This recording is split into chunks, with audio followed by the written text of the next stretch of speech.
Okay, gentlemen, in this video, now that we've talked about the two-phase swing, how we prepare to swing, and then we actually swing, we've talked about timing and how to sync these movements up here with the pitcher. We've talked about where you have to be when the front foot lands and how to get there. Well, now that we've talked about all of those things, we're going to talk about the actual swing. And we're going to begin in this video focusing on the lower half and what we do with our legs to create power and efficiency. And so you see Manny Ramirez right here up on the screen. We got two angles of him with the same swing. And the first thing I'm going to do is draw a green line behind Manny Ramirez's back foot. And what you're going to notice when he gets into his launch position and begins his swing, he's shifting weight into his front side.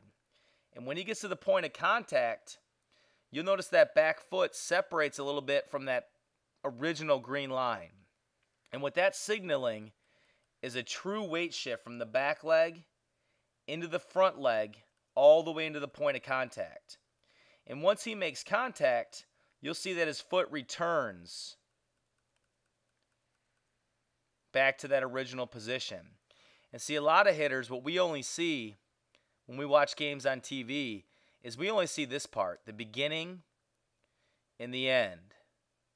And so we think that as hitters we're supposed to squish the bug, when really, if you're squishing the bug, you're not truly getting your weight shifted. So again, as a hitter, once we get landed, we want to shift our weight from the back leg into the front leg by driving this back leg into the ground. Weight will shift and the hips will open up. And when we get to contact, we're up on our back toe. If you look at this angle right here, you're going to see when Manny Ramirez makes contact, we can see the entire sole of his shoe. And he's up on his toe here. And that helps him create a good weight shift and get his hips through the baseball. Now, one of the things that I see a lot of hitters do when they're rotating their hips, and it's a common problem, is they'll lock this front leg out way too early. But if you watch Manny Ramirez, what he's able to do is he's able to sink weight into his front leg, so that front leg is not going to lock out too early. Notice how the weight's shifting into the front leg right there? And he's not locking out too early. There's still a little bit of bend here. And he's not going to lock that front leg out until the point of contact when those hips are fully rotated. So that's something else to think about when we're using our lower half.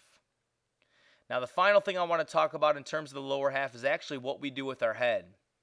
Because a lot of hitters, when they start to shift weight and drive off these legs, what they tend to do is let this head drift forward too far in the swing.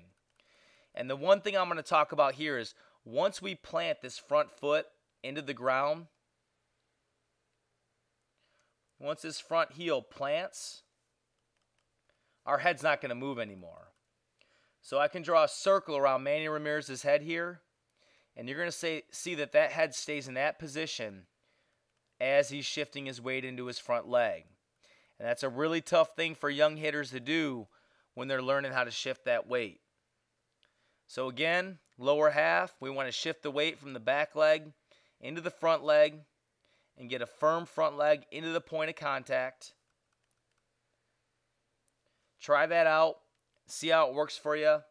It's a big principle in terms of creating force in the baseball, and it's also going to help your upper half, as we're going to see in later videos.